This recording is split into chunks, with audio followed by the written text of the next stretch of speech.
So someone in the chat asked about Steam Deck support, and I know you've been looking into that and Linux EAC compatibility. Is there anything you can share with us? Not at this time, like for the future, but I can talk about a bit what the previous investigation we did and the messages that made some headlines.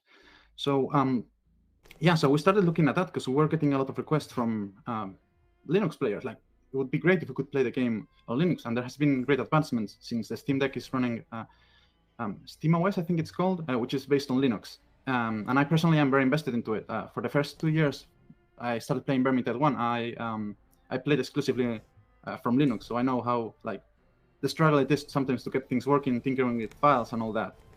So yeah, so like around October, November last year, Epic posted a news saying that enabling Linux was going to be very easy, just a few clicks from the EAC dashboard. And naturally, we're very excited about that. So like after we're finished with the Warrior Priest, we looked a bit into like, can we enable this? And we tried flipping the switches and trying to run it from Linux, and it didn't work. So after a bit, while being confused, like we reached out to EAC and I was like, hey, why is this not working?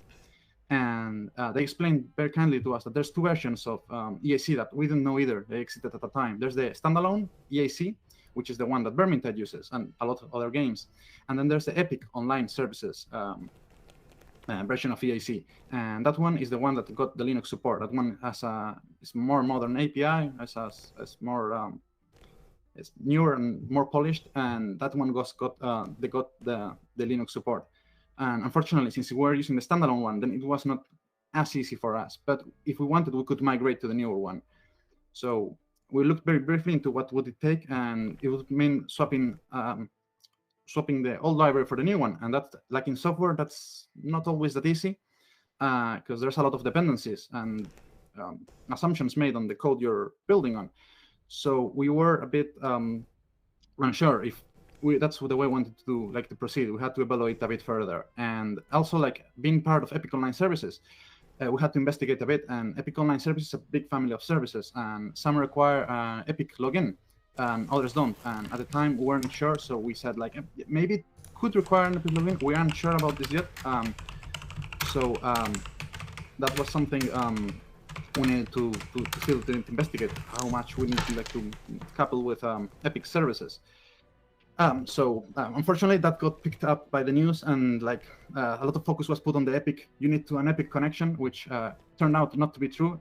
You can run EOS, the Epic Online Services ECNT without having needing to log into Epic, which is great. But yeah, we are not sure if we're going to be able to do this in the future. We're still investigating our options.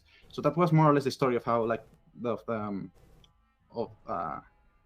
the EAC. There's one last thing, and that's Valve announced recently that they made it super easy for Proton to support running a EAC game on top of Proton, and that is using a different technology than what Epic is doing, and it's very interesting. We're also looking into that and what our possibilities to that are, but it's something different, entirely different from the Epic thing. So yeah.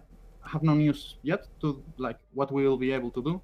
There's a bandwidth problem because like if anyone here in chat is a programmer and has shipped software, then will know that it's really hard to ship on different platforms because there's a lot of small incompatibilities, like unexpected things you will encounter. So yeah, that's all I have to say. So you work really closely with the modder community, and one of the big questions we have is sanctioning. What is kind of the news